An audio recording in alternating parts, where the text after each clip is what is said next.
Issue framing, or Hobston's choice. You're going to name this video Hobston's choice. The author, speaker, or politician offers the audience an apparent choice, wearing all the verbal clothing of a real choice.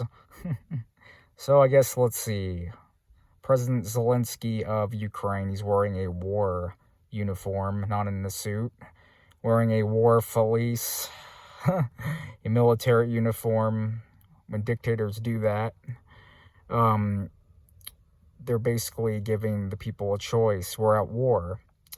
Hobston's choice. The author, speaker, politician offers the audience an apparent choice, wearing all the verbal clothing of a real choice, when in fact the very list of options determines how people will choose by making one option seem like the only acceptable possibility. So, if Castro or something, or someone wears a war uniform, they're like, oh, war is the only direction. It's the only way because that's what I'm wearing.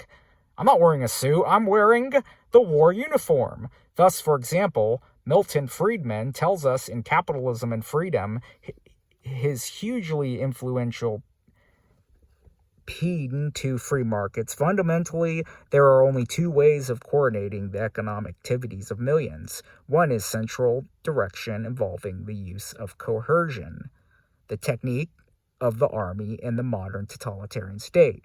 That is one way. The other is voluntarily cooperation of individuals, the technique of the marketplace.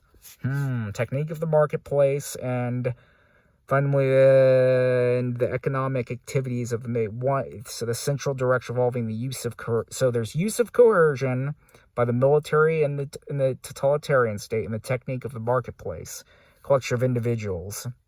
In fact, all states employ some combination of market exchanges, and government rules and incentives. But once the audience accepts the structure of a Hobston's choice, that the alternatives presented are the only ones, cooperative and coercion,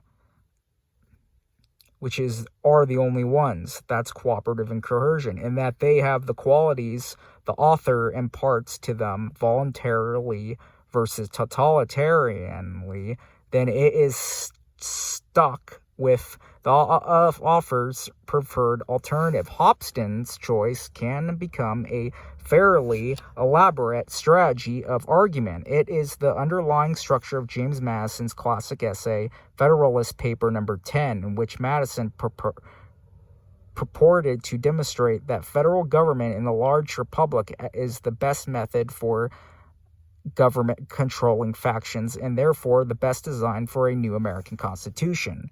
And then there are two methods of curing the mischiefs of faction, which is people of faction. The one by removing its causes, the other, so one by removing its causes, the other by controlling its effects. So either control the effects or remove the causes. There are, again, two methods of removing the causes of faction. The one by destroying the liberty, which is essential to its existence. That's how you destroy the faction. Or you can use the other by giving to every citizen the same opinions, same passions, and the same interests. That's the marketplace. Using the marketplace option of Hobston's. Here, Madison suggests that to eliminate factional conflict, government would have to eliminate freedom of speech and association, liberty, or would have to engage in a kind of brainwashing, give every citizen the same opinions. This essay goes on in this vein, leading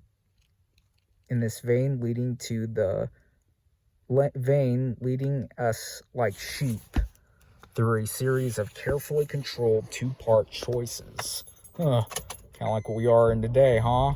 Some of which are obviously